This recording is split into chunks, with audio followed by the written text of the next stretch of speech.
नमस्कार, NDTV India पर आपका बहुत बहुत स्वागत है। न्यूज़ एट इंडिया एट 9 में इस वक्त बड़ी खबर जो है वो बहरीच से आ रही है। यहाँ पर उत्तर प्रदेश के बहरीच में दुर्गा प्रतिमा विसर्जन यात्रा के दौरान आज जमकर हंगामा हुआ और उससे इस वक्त हालात जो हैं वो तनावपूर्ण बने हुए हैं। तो इस वक्त की बड़ी खबर आपको उत्तर प्रदेश के बहरीच से बता दें, जहाँ पर दुर्गा विसर्जन के दौरान आपत्तिजनक नारों के बाद फायरिंग में बताया जा रहा है कि एक व्यक्ति की मौत हो गई है। जानकारी के मुताबिक जुलूस में शामिल लोगों ने कुछ आपत्तिजनक नारे लगाए, जिसके बाद एक समुदाय विशेष ने लोगों को जवाब में पथराव और फायरिंग कर दी। इसमें एक युवक की मौत हो गई है और कई लोग घायल हैं। हिंसा से पूरे इलाके में तनाव है। आगजनी की घटना भी जगह जगह पर देखी गई है और भारी पुलिस बल तैनात किया गया। पुलिस ने लोगों से संयम बरतने की अपील की है। घटना के विरोध में बहरीच में कई जगह पर दुर्गा प्रतिमाओं का विसर्जन जुलूस रोककर सड़क जाम कर दी गई है। सीधे चलते हैं, मेरे सहयोगी रणवीर इस वक्त हमारे साथ जुड़ रहे हैं इस खबर पर। रणवीर, हालात अभी भी क्या तनावपूर्ण बने हुए हैं? क्या इस वक्त जमीन पर स्थिति है? देखिए, हालात बिगड़ते जा रहे हैं। अगर मैं पूरी जिम्मेदारी से ये बात कह रहा हूँ कि हालात बिगड़ रहे हैं और ये समझना हो तो ज़रा इस तस्वीर को देखिए। ये महाराजगंज जाने वाला रोड है जिसको इस वक्त सैकड़ों लोगों ने जाम कर रखा है। और बहराइच में न सिर्फ ये सड़क बल्कि फकरपुर हो, शहरी इलाका हो या बाकी सारी जगहों पर इसी तरह से पूरे शहर में लोग नारेबाजी कर रहे हैं और सड़कों पे जाम करके रखा है। मेरे पीछे आप देखिए, गाड़ी एसडीएम की गाड़ी है जो कि महाराजगंज की तरफ जाना चाह रही थी, लेकिन उस गाड़ी को भी लोगों ने जाने नहीं दिया है। हम भी जब आ रहे थे फकरपुर के पास में, तब भी हमें वहाँ पर भी मूर्ति जो प्रतिमा लेकर के लोग जा रहे थे विसर्जन के लिए, वो सारे लोगों ने हाईवे पर प्रतिमाएं खड़ी कर दी हैं और कहा है कि जब तक कार्रवाई नहीं होगी वो मूर्ति विसर्जन करने नहीं जाएंगे। और लोग नारेबाजी कर रहे हैं। फकरपुर हो, इसके बाद मेडिकल कॉलेज जहाँ पे जो मृतक है उसका शव रख करके लगभग 500 लोग धरना प्रदर्शन कर रहे हैं। और जब बहराइच शहर से आप अलग अलग जगहों पर निकलेंगे तो इस तरह से देखिए, लोगों के हाथों में डंडे हैं, नारेबाजी है और प्रशासन के खिलाफ गुस्सा है। और ये भीड़, हम जहाँ जहाँ से आए हैं अभी पीछे से, हमें अलग अलग जगहों पर इस तरह से नारेबाजी यहाँ पे दिखाई दे रही है। लगातार इस हालात बिगड़ रहे हैं। और आज हुआ क्या बहराइच में? बहराइच में प्रतिमा का विसर्जन होना था और प्रतिमा विसर्जन के दौरान एक मस्जिद के पास जब विसर्जन के लिए लोग जा रहे थे, इस बीच आपत्तिजनक भाषा का इस्तेमाल हुआ और उसके बाद फिर लोगों ने फिर गाली गलौज शुरू की और हालात ये हो गया कि वहाँ पर पहले पथराव हुआ, फिर फायरिंग हुई और फायरिंग में एक शख्स की मौत हो गई। इन लोगों से जानते हैं। भैया ये बताओ, घटना यहाँ से 8 किलोमीटर दूर हुई है। 2 किलोमीटर। अच्छा, तो आप लोग यहाँ पे कब से बैठे हो, कब तक बैठे हो? हम लोग 2 घंटे से बैठे हुए हैं और अभी हम लोग जब तक इसका फैसला नहीं हो जाएगा तब तक यहीं पे बैठेंगे। फैसला क्या चाहते हैं? हम लोग जो चाहते ये हैं कि जो है सर उस घटने का मैं लाल प्रताप चतुर्वेदी मौके पे उपस्थित था। हमारे साथ एसडीएम महसी, कोतवाल हरदी, चौकी प्रभारी तहसील महसी पुलिस चौकी, जितने भी एसआई थे, सब लोग। पूरी बात बताइए। पूरी बात ही जल्दी। यहाँ से हम लोग पहुंचे मौके पे तो एक लड़के ने ईंटा मार दिया मूर्ति पे। उसको लेके विवाद शुरू हुआ। पुलिस मूक दर्शक बनी खड़ी रही। मैं एसडीएम महोदय महसी और कोतवाल से बराबर कहता रहा, पुलिस मंगवा लीजिए, फोर्स बुलवा लीजिए। वही थे? हाँ, वही मौके पे साथ ही खड़े थे। पुलिस बुलवा लीजिए, बवाल हो जाएगा। कोतवाल ने पब्लिक पे लाठीचार्ज करवा दिया। जो भक्तगण गए थे, फायरिंग किधर से? फायरिंग एक हमीद के लड़के ने, अब्दुल हमीद, उस लड़को घर में खींच ले गए, उसको वहाँ गोली मार दी। मारे, उसके बाद उसके दोनों पैर के अंगूठे के मतलब नाखून प्लास से खींच लिए। ये तो जांच होगी। बात हुई ये कि जब हम लोगों ने वहाँ धरना कर दिया, वहाँ बैठ गए हम लोग। जब उसने पत्थर फेंका तो हम लोग बैठ गए कि प्रशासन क्या कर रहा है, ये कहाँ का न्याय है। तो हम लोग जब बैठ गए तो यहाँ के एसओ साहब ने, एसओ हरदी ने तुरंत वहाँ पे लाठीचार्ज करवा दी। पब्लिक पे भगदड़ मची। पब्लिक इधर उधर भगी तो रोड पे ही सबके घर हैं। उधर अब्दुल हमीद का घर है। अब्दुल हमीद के घर से 4 लोग बंदूक लेकर निकले और जो लड़का हमारे यहाँ का मरा है, राम गोपाल, उसको ले गए अंदर और 13 गोली। आप वहीं थे? मैं वहीं प्रत्यक्षदर्शी हूँ भाई साहब, प्रत्यक्षदर्शी। प्रशासन भी हम लोग को प्रताड़ित कर रहा था और उधर से और 100 मुस्लिम ले ले। प्रशासन भी प्रताड़ित कर रहा कब तक बैठेंगे यहाँ है। सर सर तो किसी को जाने नहीं देंगे सर आगे। एक किसी को आगे नहीं जाने देंगे। नहीं पूरे जिले में प्रदर्शन हो रहा है। हम लोग की मांग ये है, उनका इनकाउंटर होना चाहिए सर। चलना चाहिए सर। ये क्या लेके आप सर क्या करें, हिंदू जो सुरक्षित नहीं है सर, तो हम लोग क्या करें, सुरक्षा करना पड़ेगा ना सर। आप देखिए है हाथों में संक्षिप्त में एक बात। हाँ हाँ हम लोग की मांग ये है कि पूरे महाराजगंज की हर एक मुस्लिम के घर की तलाशी हो, अवैध जितने भी हथियार हैं उनके लिए जाएं। अब हाँ ठीक समझ गए एक पुलिस तो प्रशासन आप देखिए कि ये बहराइच में न सिर्फ इस जगह पर जहां मैं मौजूद हूं, यहाँ से आगे की तरफ जो हिंसा हुई है वो यहाँ से थोड़ी दूर पर हुई है। और हम जब बहराइच की तरफ आ रहे थे, बहराइच जिले में घुसते ही प्रतिमाएं रखी गई हैं सड़कों के किनारे, भारी पुलिस बल है। न सिर्फ इस इलाके में जहां महाराजगंज में, बल्कि बाकी भी जितने भी इलाके हैं वहां पर लोग इसी तरह से धरने पर बैठे हुए हैं। नाराजगी प्रशासन से है। आरोप ये है कि जब मूर्ति लेकर जा रहे थे पहले आपत्तिजनक भाषा का इस्तेमाल हुआ, पत्थरबाजी हुई, उसके बाद फायरिंग की गई और फायरिंग में एक शख्स जिनकी ये तस्वीर दिखा रहे हैं, ये मत दिखाइए अभी, उसमें हम लोग को ब्लर करना होता है। तो ये जो है एक लड़का जिसका राम गोपाल मिश्रा नाम है, उसको गोली लगी, अस्पताल लेकर गए तो पता चला कि उसकी डेथ हो चुकी है। और इस वक्त वो बॉडी रख करके जो परिजन और समर्थक हैं वो बहराइच के मेडिकल कॉलेज पे हैं, वहाँ भी लगभग 400 के आसपास हैं। और ये बता रहे हैं इनको छर्रा लगा हुआ है, तो ये लोग भी वहाँ पर मौके पर थे। तो ये इनका दावा ये है कि वहाँ पर 400-500 के लोग आसपास लोग बैठे हैं। और यहाँ पर आप देखिए कि ये जो भीड़ है ये इसी तरह से अलग अलग जगहों पर पूरे शहर में, हमें कम से कम 5 जगहों पर बहराइच शहर में दाखिल होने के बाद 5 जगहों पर हमें रोका गया है। पुलिसकर्मी मौजूद हैं। लोगों की कहना यह है कि कार्रवाई हो। फिलहाल पुलिस उन लोग को आइडेंटिफाई करे जिन्होंने घटना को अंजाम दिया। रणवीर, एक तो रणवीर सुरक्षित रहिए, क्योंकि आपके आसपास इस वक्त जो लोग हैं काफी उत्तेजित लोग दिखाई पड़ रहे हैं और इस वजह से थोड़ा आपको भी अपनी सुरक्षा का ध्यान देना होगा। लेकिन बस एक सवाल मैं आपसे और जानना चाहूंगा, प्रशासन अभी क्या कर रहा है? आप कह रहे हैं पुलिस कई जगह पर मौजूद है, तो क्यों नहीं अभी तक रास्ते खुलवाए जा सके हैं? प्रशासन अब क्या कर रहा है? देखिए बहुत बड़ी संख्या में लोग मौजूद हैं। मैं जब फकरपुर से आ रहा था, बहराइच शहर की तरफ से आ रहा था, और जब मैं महाराजगंज की तरफ आया तो अलग अलग जगहों पे गांव के लोग निकल के सड़कों पे बैठे हैं। ये जगह जहां मैं हूं, जरा इस तस्वीर को देखिए, चारों ओर आपको अंधेरा दिखेगा, यहाँ पर कुछ भी नहीं आपको आसपास दिखाई दे रहा है।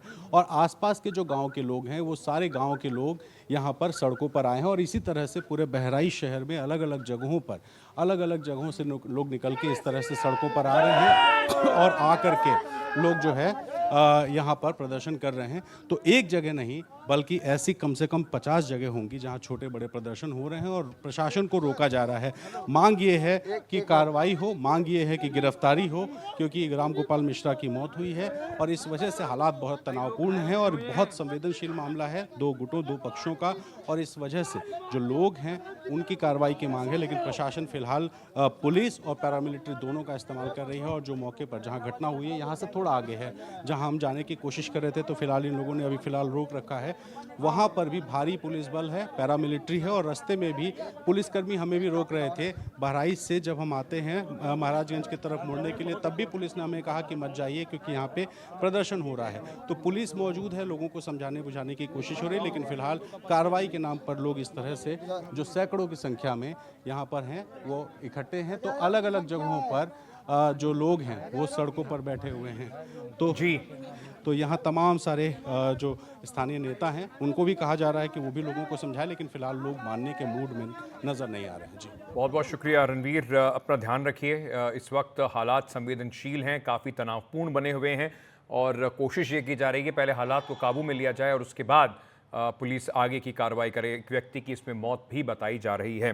रणवीर रिपोर्ट कर रहे थे सीधे बहराइच से, घटना से करीब जस्ट 2 किलोमीटर दूर हैं और वहाँ पर जगह जगह पर लोगों ने जिस तरीके का भीड़ में रोका हुआ है, सड़क पर रोका हुआ है, वहाँ से रणवीर इस वक्त रिपोर्ट कर रहे थे।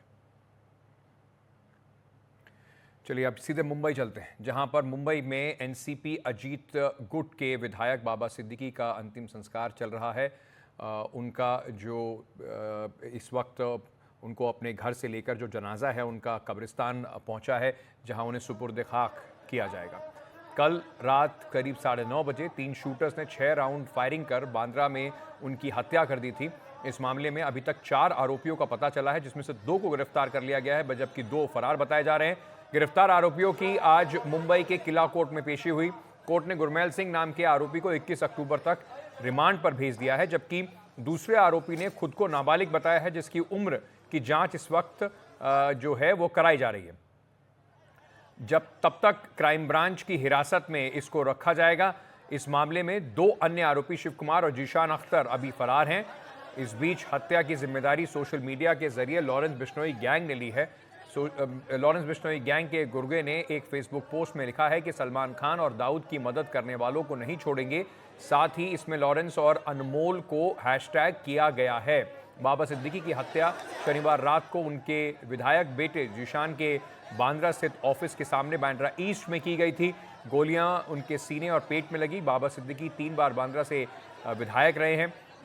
इसी साल फरवरी में कांग्रेस छोड़कर अजीत पवार के एनसीपी गुट में शामिल हुए।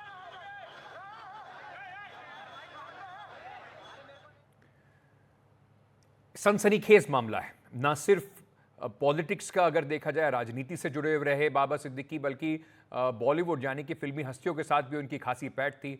बिजनेस में साथ ही साथ जो बिल्डर्स थे मुंबई के, उसमें भी उनकी काफ़ी पैठ थी। तो बाबा सिद्दीकी की मौत के बाद कहें तो कहीं ना कहीं मुंबई का जो पूरा एक पूरा दर्जा है, ए लिस्टर्स जिन्हें आप कहते हैं, वो सकते में। बांद्रा में बाबा सिद्दीकी पर हमला हुआ, शूटर कैसे भागे, इन सवालों के जवाब हमारे सहयोगी मुकेश सिंह सेंगर की ये रिपोर्ट दे रही है। बांद्रा का ये वही इलाका है जहां पर बाबा सिद्दीकी की हत्या को अंजाम दिया गया। आखिर कैसे शूटरों ने बाबा सिद्दीकी की हत्या की, ये मैं आपको समझाता हूं। मेरे सामने जो ये गली है, इस गली के अंदर बाबा सिद्दीकी के बेटे जीशान सिद्दीकी का दफ्तर है। शनिवार करीब 9 बजे के आसपास बाबा सिद्दीकी उसी दफ्तर से निकलकर इस तरफ को आ रहे थे और उसी वक्त यहाँ पर एक नवरात्रि की जो शोभा यात्रा है वो निकाली जा रही थी, जिसमें पटाखे भी चल रहे थे और काफ़ी शोर भी हो रहा था। बाबा सिद्दीकी जब यहाँ पर पहुँचते हैं तो यहाँ पर उनकी जो गाड़ी थी वो पहले से पार्क हुई थी, यानी कि गाड़ी उन्होंने यहाँ पार्क कर रखी थी। लेकिन इसी गाड़ी के आसपास जो 4 शूटर थे वो यहाँ पर करीब आधा घंटे पहले से घात लगाकर खड़े हुए थे। जैसे ही बाबा सिद्दीकी यहाँ पर पहुँचे, जो शूटर थे उन्होंने यहाँ पर कोई स्प्रे चलाया, जिससे कि धुआं सा हुआ और लोगों को लगा कि जो पटाखे चलाने वाले लोग हैं उन्होंने ऐसा किया है। इसी बीच शोर के बीच, पटाखों के शोर के बीच, जो चारों शूटर हैं उन्होंने बाबा सिद्दीकी के सीने और पेट में 3 से 4 गोलियां मारी। मैं आपको दिखाता हूं कि यहाँ पर गोलियों के निशान भी हैं। ये देखिए, ये निशान पहला है, ये दूसरा है और ये तीसरा है। ये 3 जो खाली कारतूस हैं ये नीचे गिरे और इसके अलावा आप देखिए चौथा जो बुलेट का मार्क है वो पुलिस ने यहाँ पर बनाया हुआ है। तो 4 बुलेट के मार्क यहाँ पर आपको दिखाई दे रहे होंगे और आसपास पुलिस ने ये एक पट्टी लगाई हुई है। बाबा सिद्दीकी को जब गोलियाँ मारी जा रही थीं तब यहाँ पर पटाखे चल रहे थे, लोगों को समझ नहीं आया क्या हुआ है। लेकिन इसी बीच जब बाबा सिद्दीकी यहाँ नीचे गिरे, उसके बाद जो भीड़ यहाँ पर शोभा यात्रा में चल रही थी उसको समझ में आया कि यहाँ पर किसी ने किसी पर हमला कर दिया है और शूटर इसी बीच यहाँ से आगे निकलते हैं और लोग उन शूटरों के पीछे भागते हैं। आगे कुछ ही दूरी पर जाकर सामने यहाँ से करीब 50 से 60 मीटर की दूरी पर जाकर एक पुलिस का नाका है। उस नाके पर पुलिसकर्मी पहले से खड़े हुए थे। शूटरों के पीछे भीड़ आ रही थी और पुलिस को लगा कि कोई शख्स है जिसने किसी की चेन खींच ली है और उसके पीछे जो पब्लिक है वो भाग रही है। तो एक शूटर धर्मराज को आगे नाके पर पकड़ लिया गया। दूसरा शूटर जो गुरमेल था, जो कि हरियाणा का रहने वाला है, वो नाके से आगे निकलकर आगे एक पार्क है, उस पार्क में छिप गया, वहाँ पर उसे पकड़ लिया गया। लेकिन शिवा और जो चौथा शूटर जीशान है वो भागने में कामयाब रहे और फिलहाल वो गायब हैं। तो इस तरह से इस पूरे हत्याकांड को अंजाम दिया गया और जब ये फायरिंग हुई उस वक्त रात में करीब 9:15 हुए थे और उसी दौरान बाबा सिद्दीकी पर ताबड़तोड़ फायरिंग हुई और सभी गोलियां एकदम पॉइंट ब्लैंक रेंज से यानी कि बहुत नज़दीक से बाबा सिद्दीकी को मारी गई। 3 से 4 गोलियां उनके सीने और पेट में लगीं और अस्पताल पहुंचने से पहले ही उनकी मौत हो गई। लेकिन एक बात साफ है कि शूटर काफ़ी पहले से इस इलाके की रखी कर रहे थे कि बाबा सिद्दीकी आखिर कब आते हैं, कब जाते हैं, उनका टाइमिंग क्या है। और शूटर यहाँ पर पहले से ही आकर खड़े हुए थे और जैसे ही उनको मौका मिला उन्होंने बाबा सिद्दीकी पर फायरिंग कर दी। मुंबई के बांद्रा से कैमरामैन अशोक महाले के साथ मैं मुकेश सिंह सेंगर, एनडीटीवी इंडिया। इसके जुड़े हुए जो और भी एंगल हैं वो भी आपको दिखाएंगे, पर उससे पहले केपी रघुवंशी साहब हमारे साथ जुड़ रहे हैं, पूर्व एटीएस चीफ हैं मुंबई के। हमारे साथ ओपी सिंह साहब जुड़ रहे हैं, पूर्व डीजीपी हैं उत्तर प्रदेश के। बहुत बहुत शुक्रिया आप दोनों का सर हमारे साथ जुड़ने के लिए। रघुवंशी साहब, सबसे पहले मैं आपसे ये समझना चाहूँगा कि ये जो जिस तरीके से लॉरेंस बिश्नोई गैंग का एंगल है, कुछ ये लोग ये भी कह रहे हैं कि आपस में जो नेक्सस था ये गैंग वॉर का एक मामला है। मुंबई में अभी भी जो कहा जाता है इतने सालों बाद भी ऑर्गेनाइज क्राइम जो है उसको लेकर लोगों की चिंताएं बरकरार हैं। किस तरीके से इस सनसनीखेज घटना को आप देख रहे हैं? Thank you Ankit for having me. सबसे पहले तो मैं ये कहना चाहूँगा कि मुंबई पुलिस की तत्परता से ये 2 आदमी तुरंत पकड़े गए हैं। मुंबई के लिए ये गैंगवार या मुंबई के लिए इस तरह की फायरिंग कोई नया नहीं है। ये बहुत अच्छी बात है कि बहुत वर्षों के गैप के बाद मुंबई पुलिस ने जिस तरह से अंडरवर्ल्ड को ख़त्म किया था, आपके याद हो 96, 97, 2000, 2005 तक किस तरह से अंडरवर्ल्ड मुंबई पर राज कर रहा था। ये जो जब भी कभी इस तरह का ऑर्गेनाइज क्राइम ने मुंह उठाया है, मुंबई पुलिस ने उसको बहुत अच्छे से दबाया है। यहाँ पर भी ये आपको देखने को मिलेगा कि 2 लोग तुरंत पकड़े गए, हालांकि 2 भाग गए। अब ये एक चिंता का विषय है क्योंकि जिस तरह से अंडरवर्ल्ड को मुंबई पुलिस ने खत्म किया था, चाहे वो ऑर्गेनाइज क्राइम सिंडिकेट का चीफ कहीं बैठा हो, दिल्ली बैठा हो, लखनऊ बैठा हो या मुंबई में भी बैठा हो, ये वापस से इस तरह की घटनाएं होना ये चिंता का विषय है। मेरे अच्छी तरह से याद है, एक जमाना था, चाहे पॉलिटिकल लीडर हो, हर्षु अडवाणी का अगर मैं नाम लूं, या फिल्मी दुनिया हो, फिल्में अबू सलीम किस तरह से बॉलीवुड को रूल कर रहा था, दाऊद इब्राहिम वहाँ पर बैठे हुए, या बड़े बिल्डर्स हैं। एक ज़माना था कि ये बहुत हर तीसरे दिन 8वें दिन सुनने को मिलता था, लेकिन मुंबई पुलिस की तत्परता और महाराष्ट्र गवर्नमेंट ने जो महाराष्ट्र कंट्रोल ऑर्गेनाइज एक्ट है उसको लागू करके जो जिस तरह से उस पर अंकुश लगता है उसमें उसे दोबारा से शुरू करने का या अंजाम देने का काम अंडरवर्ल्ड फिर से वापस कर रहा है। ये एक बड़ा चिंता का विषय है। सर बने रहिए हमारे साथ। ओपी सिंह साहब, कई सवाल इस वक्त, जैसे मुंबई पुलिस ने 2 लोगों को पकड़ तो लिया है, लेकिन अगर इतने हाई प्रोफाइल व्यक्ति का जिनको वाई कैटेगरी की सुरक्षा है, अगर इस तरीके से उनकी हत्या की जा सकती है तो सवाल उठता है कि फिर आम लोगों के लिए एक भय का माहौल जरूर बनता है। तो क्या इसको माना जाए कहीं ना कहीं दोबारा से कानून व्यवस्था को देखने की आवश्यकता है, समझने की आवश्यकता है, या जो ऑपोजिशन वहां पर कह रहा है कि जो कानून व्यवस्था है वो लचर होती जा रही है? देखिए अंकित, मैं तो इस बात को मानता हूं कि एक बहुत ही ग्रूसम मर्डर हुआ है और वो भी एक बहुत ही इम्पोर्टेंट पर्सनालिटी की हत्या की गई है, और वो भी हत्या इस तरह की गई है जैसे एक बहुत ही वेल एग्जीक्यूटेड एक्ट हो, इंटेलिजेंस बेस्ड हो, एक फेस्टिवल के दौरान की गई जिसमें शूटर्स आते हैं और आकर वो अपना अंजाम देते हैं और उसके बाद निकल जाते हैं। ठीक है, ये सही है कि 2 शूटर्स को हम लोगों ने पकड़ लिया है, लेकिन 2 जो मास्टरमाइंड कहे जाते हैं 2 शूटर्स, वो भाग निकले, वो काम भागने में सफल हो पाए। तो मैं समझता हूँ कि ये पुलिस की लॉ एंड ऑर्डर मशीनरी की कुछ हद तक फेलियर रही है कि जिस व्यक्ति को, जो बहुत ही इंपॉर्टेंट पॉलिटिकल फिगर है, उस व्यक्ति को आपने 15-20 दिन पहले थ्रेट असेसमेंट के बेसिस पे उसकी सिक्योरिटी को अपग्रेड किया। आपके पास क्रेडिबल इंफॉर्मेशन होंगे, इंटेलिजेंस होंगे, जिसकी वजह से आपने उसके थ्रेट को असेस किया होगा और उसके बाद वाई कैटेगरी दिया, और उस वाई कैटेगरी देने के बाद 15 दिन के बाद उस व्यक्ति की हत्या कर दी जाती है। मैं समझता हूँ कि ये पुलिस पे एक सवाल खड़ा करता है, और गैंग जो क्राइम सिंडिकेट है जिसके बारे में हमारे अदर पैनलिस्ट ने कहा, रघुवंशी साहब ने कहा, वो हमारे सीनियर और पुलिस ऑफिसर रहे हैं, उन्होंने सही कहा कि 90s के समय में जो गैंगस्टर वॉर, गैंग वॉर होते थे, उन गैंग वॉर का एक तरह से कुछ हद तक हमें झलकियां मिल रही हैं।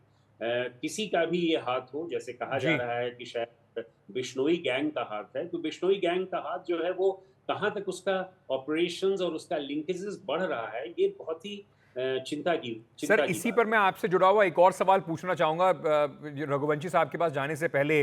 जो हमने ये मोडस ऑपरेंडी देखा है, बार बार हम देख रहे हैं, जैसे चाहे वो कनाडा में किसी सिंगर के घर के बाहर शूटिंग हो, सलमान खान के घर के बाहर इस तरह का ये फायरिंग हो जाए, और अब ये हत्या का मामला हो। लॉरेंस बिश्नोई गुजरात की जेल में बंद है, उसके बाद भी किस तरीके से ये गैंग पूरा काम कर रही है, और खास तौर से यूपी, हरियाणा, नॉर्थ इंडिया के लड़कों को ले जाकर इस तरह के जो अंजाम दिए जा रहे हैं, ये काफी चिंताजनक बात है। कैसे इतनी आसानी से जेल में बैठा हुआ एक आदमी इस तरीके की हत्या प्लान कर सकता है?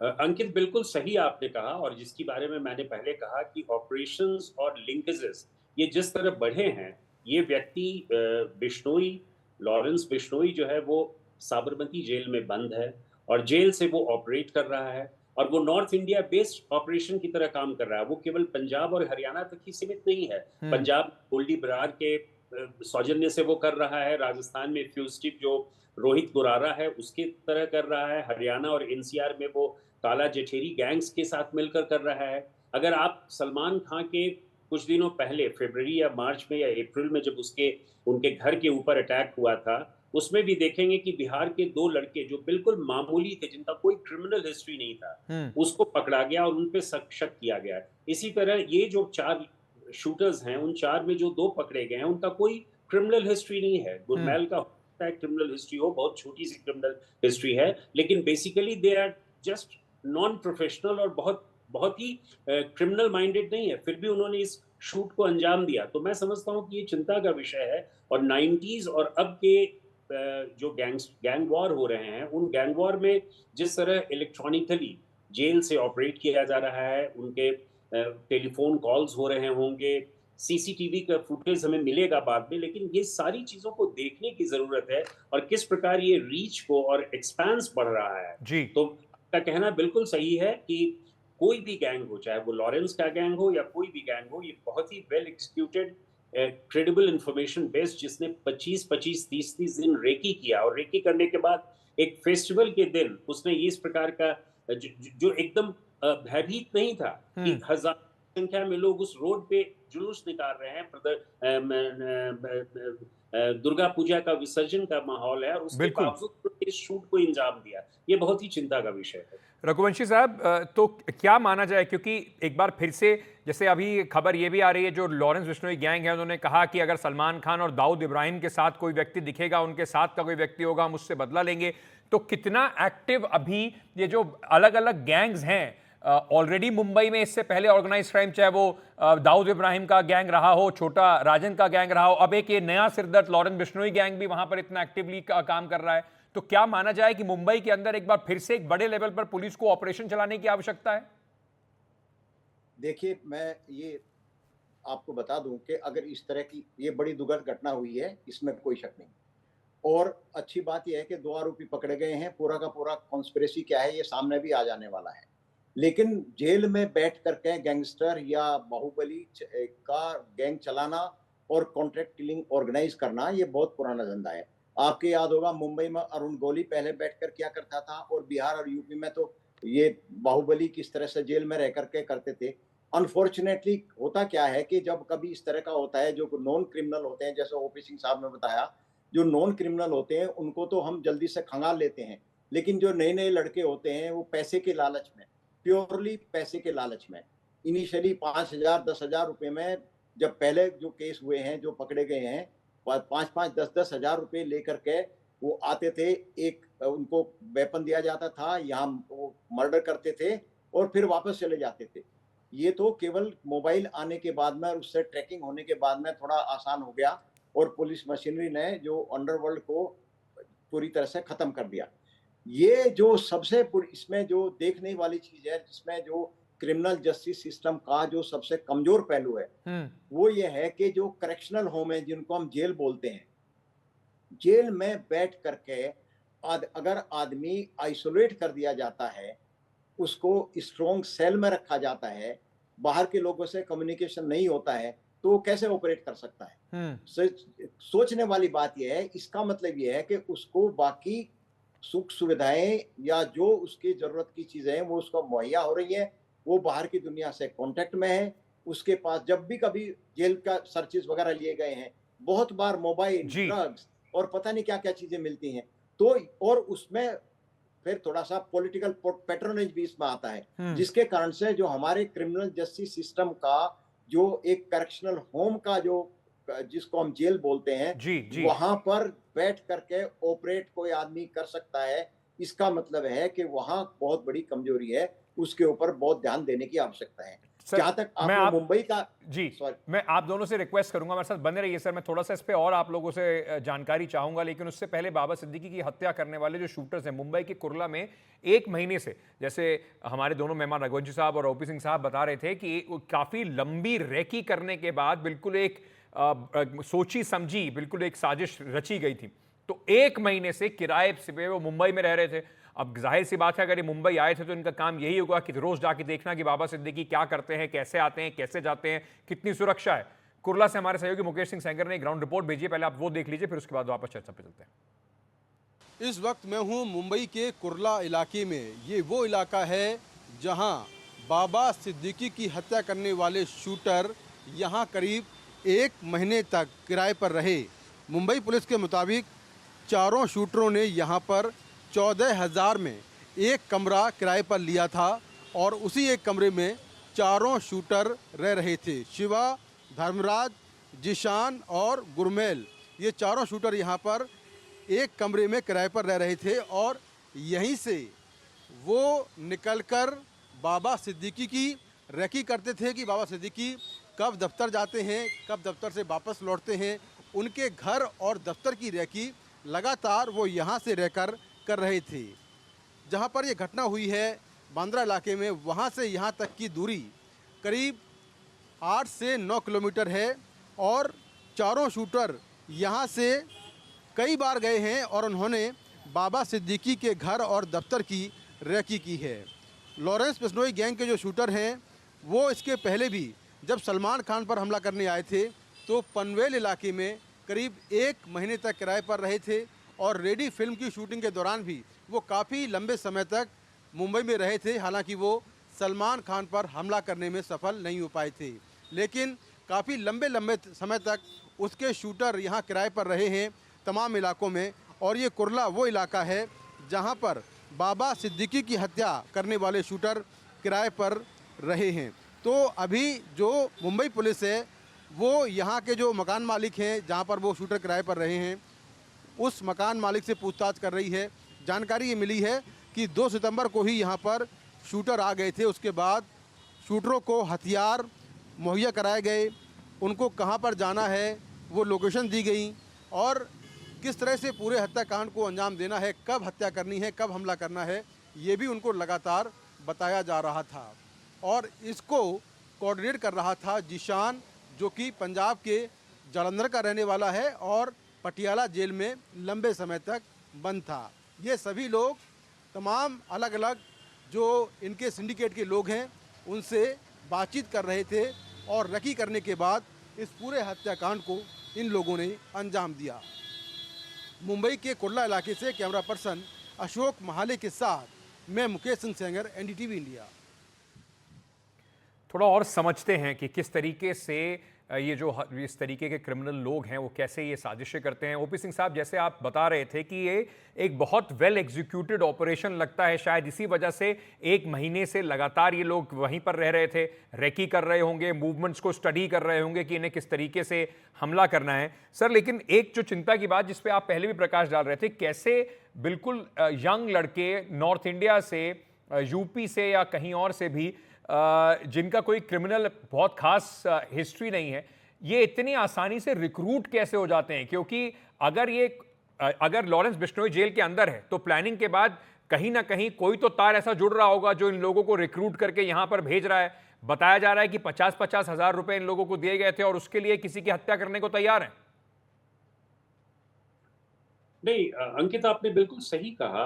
आज के ज़माने में डिजिटल एज में जो हमारा लिंकेजेस है वो बहुत ही ऑर्गेनाइज तरीके से बढ़ रहा है, और कोई भी मास्टरमाइंड है, इस केस में अगर हम ये मानकर चलें कि लॉरेंस बिश्नोई का ये गैंग है, तो वो आदमी जो मास्टरमाइंड है, जो गैंगस्टर है, जो लीडर है, वो किसी जेल में पड़ा है और उसके पूरे कॉन्टैक्ट्स हैं। मैंने पहले भी आपको कहा कि पंजाब में किस तरह वो किसके द्वारा काम कर रहा है, हरियाणा और एनसीआर में किसके द्वारा कर रहा है, राजस्थान में किसके द्वारा कर रहा है।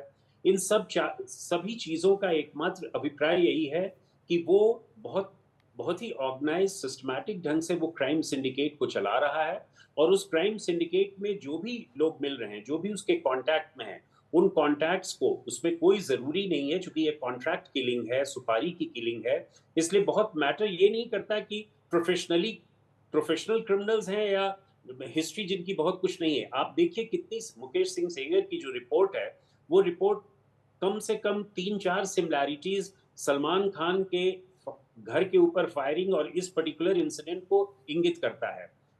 दोनों केसेस में क्रिमिनल्स, शूटर्स जो हैं वो बहुत हेवी लोडेड क्रिमिनल्स नहीं हैं, उनकी क्रिमिनल हिस्ट्री बहुत ज़्यादा नहीं है।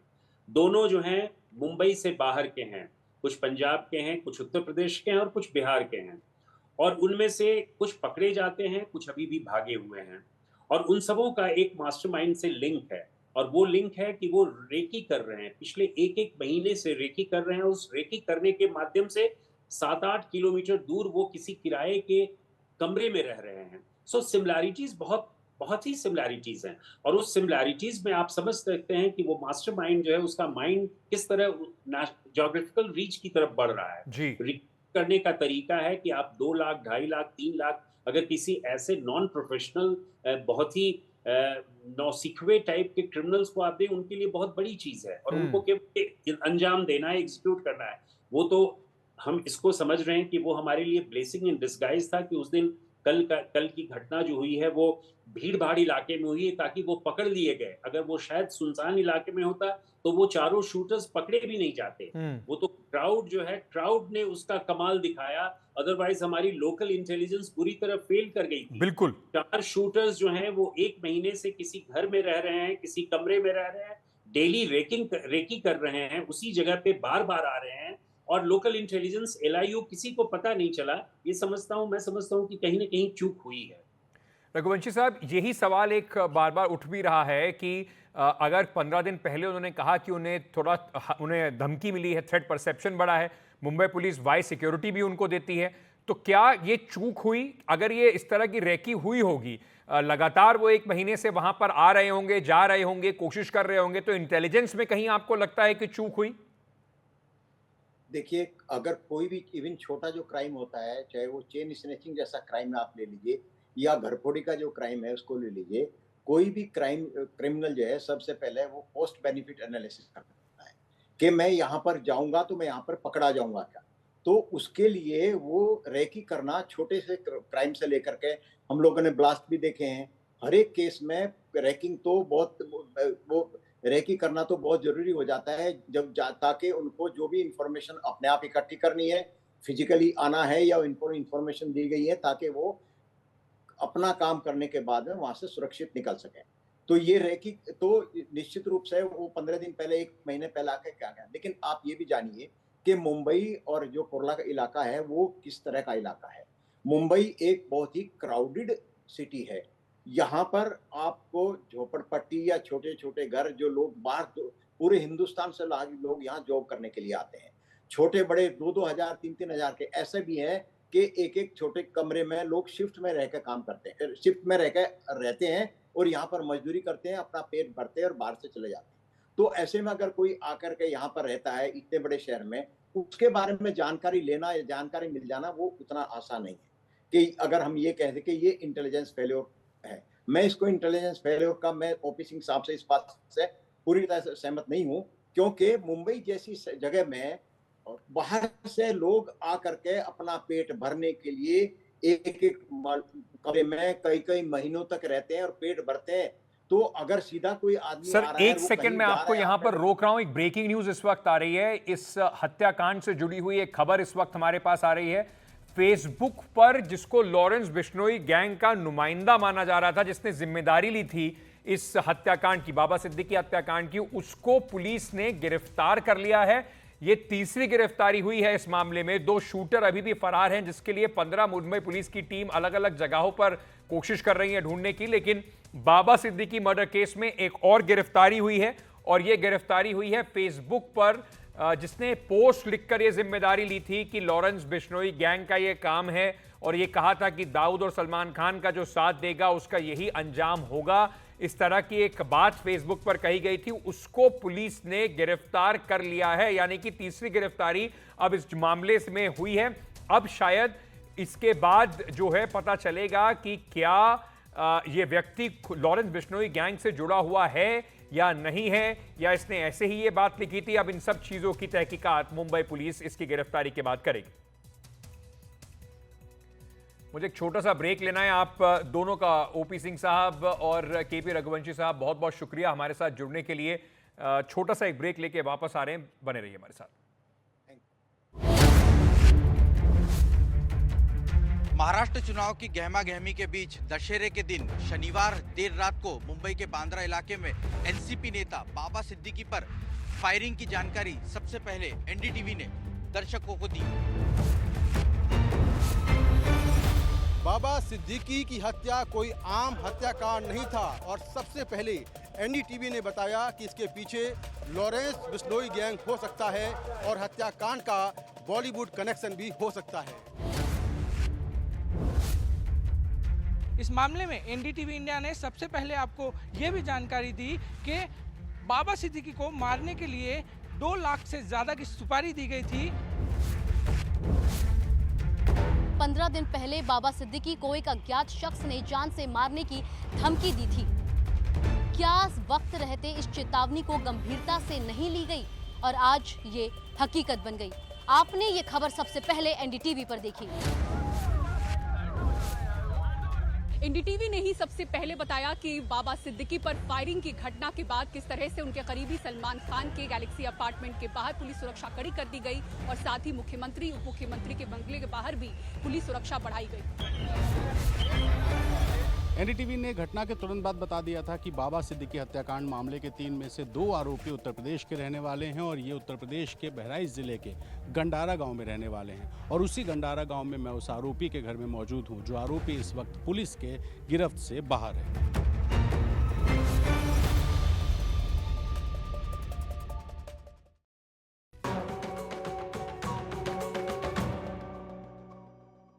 सियासत में भाषा का बड़ा महत्व है, उसकी मर्यादा बनाए रखने की बड़ी अहमियत होती है। लेकिन मुंबई में दशहरा रैली के दौरान शिवसेना उद्धव ठाकरे के प्रमुख उद्धव ठाकरे पर भाषा की इस मर्यादा को तार-तार करने का आरोप लगा है। रैली में उद्धव ठाकरे ने रतन टाटा को श्रद्धांजलि देते हुए कुछ अन्य उद्योगपतियों पर बेहद आपत्तिजनक भाषा का इस्तेमाल किया। शिवसेना शिंदे के नेता संजय निरुपम ने उद्धव ठाकरे को उनके बयान के लिए आड़ो हाथों लिया, और एनडीटीवी से बातचीत में उद्धव ठाकरे का जो बयान है, कहा कि वो उनकी मानसिकता दर्शाता है। हमारे साथ बात करने के लिए शिवसेना नेता संजय निरुपम मौजूद है।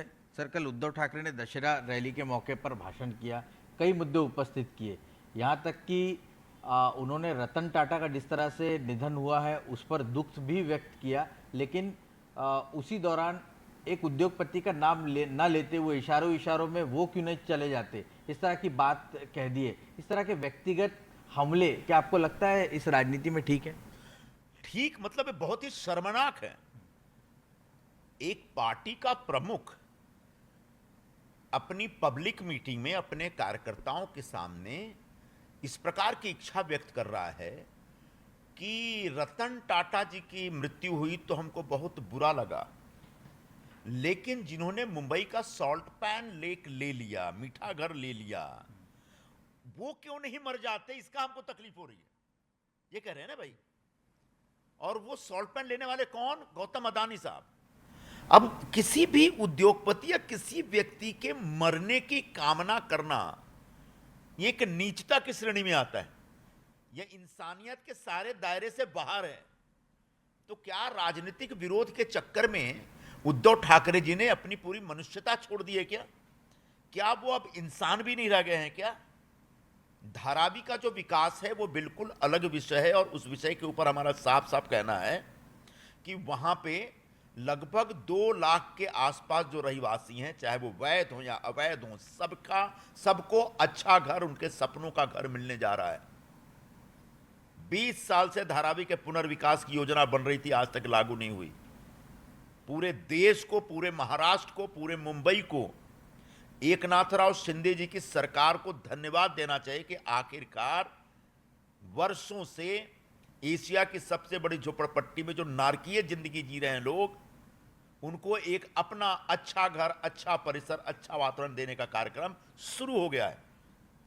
आज अदानी जी हैं, कल कोई और बिल्डर होता, लेकिन कम से कम धारावी का विकास तो हो रहा है। तो ऐसे धारावी का विकास करने वाले एक उद्योगपति के मर जाने की कामना करना, मुझे लगता है कि यह उद्धव ठाकरे के लिए बहुत ही अशोभनीय है। अगर बाला साहब होते तो जरूर उनको डांट करके चुप करा दिए। उन्होंने कल ये भी कहा कि सरकार अगर हमारी आई, जो कि आने वाली है, ऐसा दावा वो कर रहे हैं, तो ये धारावी प्रोजेक्ट को जो है रद्द कर दिया जाएगा। यानी इस ये जो बार बार कहते हैं कि सरकार जो हमारी आई, जो कि आने वाली है, ये बिल्कुल उसी तरह का एक दिन में देखा हुआ सपना है जैसे कांग्रेस वाले हरियाणा में देख रहे थे। वो तो 60 और 72 सीट की गिनती करके बैठे हुए थे। क्या हुआ हरियाणा में आपने देख लिया। बिल्कुल उसी तरीके से महाराष्ट्र में भी महाविकास अघाड़ी, जो कि महाविनाश अघाड़ी है, उसकी सरकार नहीं आने वाली है, क्योंकि तीनों पार्टियों में इतना भयंकर झगड़ा चल रहा है मुख्यमंत्री बनने के लिए। और माननीय शरद पवार जी ने कह दिया कि जिस पार्टी के पास सर्वाधिक एमएलए होंगे उसका मुख्यमंत्री बनेगा। मतलब ये हो गया कि उबाठा कांग्रेस के एमएलए को टारगेट करेंगे कि इनकी संख्या कम हो, और कांग्रेस वाले ये चाहेंगे कि उबाठा के एमएलए की संख्या कम हो, और दोनों पार्टियों के एमएलए की संख्या कम हो, ये शरद पवार खुद चाहेंगे, और इस चक्कर में तीनों निबट जाएंगे। एक तो पक्ष ये है। दूसरा पक्ष ये है कि महाराष्ट्र में इस समय एकनाथराव शिंदे जी के नेतृत्व में और उनके दोनों उप मुख्यमंत्रियों, खासकर अपने देवेंद्र फडणवीस जी और अजित दादा पवार जी, तीनों लोग मिलकर के इतना बढ़िया काम कर रहे हैं और इतने अच्छे से विकास का और जन कल्याण का कार्यक्रम चल रहा है कि उसके प्रति लोगों के अंदर एक पूरी, मतलब ये सरकार ही लाडका सरकार हो गई है। जो लाडली बहनें हैं उन सब ने मिल करके इस सरकार को लाडला सरकार कहा है। तो ऐसी लाडली सरकार पुनः आए और लाडली बहनों की सेवा जारी रहे, उनका सम्मान जारी रहे, इसके लिए यह सरकार फिर से आएगी। ऐसे महाराष्ट्र के लोगों की कामना है, महाविकास अघाड़ी के लोगों को उसके संकल्प लेने से कुछ नहीं होता। एक कल उद्धव ठाकरे ने भाषण के दौरान, उन्होंने जब वो बतौर मुख्यमंत्री शिवाजी पार्क में जो शपथ ली थी, उसकी भी क्लिप लोगों को दिखाई, तो क्या वो बार बार सपने आ रहे मुख्यमंत्री बनने के? तो जैसा कि मैंने कहा कि उनकी सरकार आने वाली नहीं है, और इसलिए धारावी का जो रीडेवलपमेंट का प्रोजेक्ट है कोई अब बदल नहीं सकता। धारावी विकास के महामार्ग पर चल पड़ा है। अब वो धीरे धीरे धारावी का विकास होकर के रहेगा। अब रह गई बात उनको जो एक पुरानी क्लिप, जिनका वर्तमान खराब हो जाता है ना, वो अतीत जीवी हो जाते हैं। वो हमेशा अतीत के खुशनुमा पलों को याद करते हैं और उसको एक दूसरे के साथ बांटते हैं, और वही उनकी ज़िंदगी का मकसद रह जाता है। तो अब जो 2019 में नवंबर महीने में 28 नवंबर को जो महाराष्ट्र के साथ एक हादसा हुआ था, जिस हादसे के तहत शिवाजी पार्क में ये मुख्यमंत्री पद की शपथ इन्होंने ली थी, जिसकी वजह से पूरे महाराष्ट्र में आगे के दो ढाई साल तक बर्बाद हो गए, जिसमें हमारे 3 साधुओं की लिंचिंग की गई और चुपचाप तमाशा देखते रह गए। ऐसी सरकार वापस नहीं आने वाली है और उद्धव ठाकरे जी दोबारा मुख्यमंत्री कतई नहीं बनने वाले।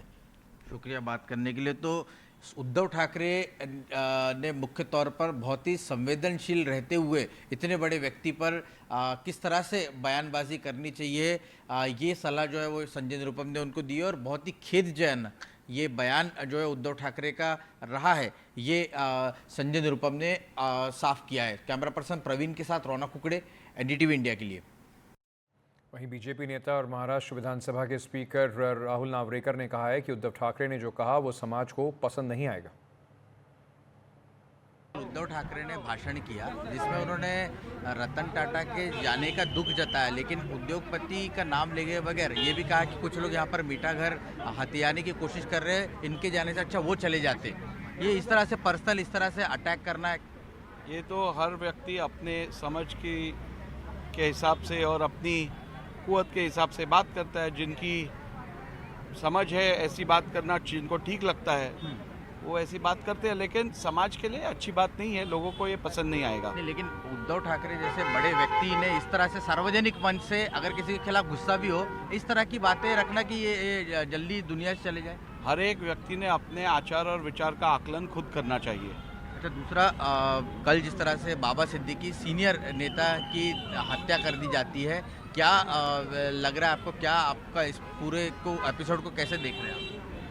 बहुत ही दुर्भाग्यपूर्ण घटना है, बहुत ही दुख देने वाली ये घटना है। बाबा सिद्दीकी जी हमारे कलीग रह चुके हैं विधिमंडल में, उन्होंने इस राज्य का मंत्री पद भी निभाया है और ऐसे व्यक्ति का हमारे बीच से चले जाना इस परिस्थिति में ये बहुत ही दुखनीय है और राज्य सरकार निश्चित रूप से ऐसे एपिसोड्स पे, ऐसे क्राइम के ऊपर बहुत ही सीरियस एक्शन लेगी, इसका मुझे पूरा विश्वास है। वहीं बीजेपी अध्यक्ष जेपी नड्डा ने कांग्रेस अध्यक्ष मल्लिकार्जुन खड़गे के आतंकी वाले बयान पर पलटवार किया है। उन्होंने कहा है कि हार की हताशा और निराशा में कांग्रेस अध्यक्ष मल्लिकार्जुन खड़गे वैचारिक दिवालियापन का शिकार हो रहे हैं। लगातार हार पर हार की हताशा और निराशा में कांग्रेस अध्यक्ष मल्लिकार्जुन खड़गे जी वैचारिक दिवालियापन, आइडियोलॉजिकल बैंकरप्सी के शिकार होते चले जा रहे हैं। जब जमीन पर कांग्रेस आदरणीय प्रधानमंत्री श्री नरेंद्र मोदी जी के और उनके नेतृत्व में जो जन कल्याण, गरीब कल्याण नीतियों, योजनाओं और राष्ट्र प्रथम के सिद्धांत का मुकाबला नहीं कर पा रही है, तो उसका पूरा शीर्षस्थ नेतृत्व भाजपा और प्रधानमंत्री मोदी जी को गाली देने के साथ साथ देश को बदनाम करने में लग गया है। मल्लिकार्जुन खड़गे ने क्या कहा था, आपको भी सुनवाते हैं। मोदी कहते हैं कि कांग्रेस एक अर्बन नक्सल का गैंग चला रहे कांग्रेस पार्टी, और उनका हमेशा कहना वही है, अभी भी वही कहते हैं। अब तक तो चुप बैठे थे, थोड़ा अब जान मिलने के बाद बोलते हैं। तो अर्बन नक्सल तो जो बुद्धिवादी है, प्रोग्रेसिव, उसको अर्बन नक्सल बोलना, कांग्रेस है उसको बोलना, ये उनकी आदत है। वो खुद ही क्या है बोले तो उनकी पार्टी टेररिस्ट की पार्टी है, लिंचिंग करते हैं, मारते हैं, शेड्यूल कास्ट के लोगों के मुंह में पेशाब करते हैं, ट्राइबल लोगों को लाके रेप करते हैं। तो टेररिस्ट पार्टी तो उनकी है, और जो लोग करते हैं उन लोगों को ये लोग सपोर्ट करते हैं।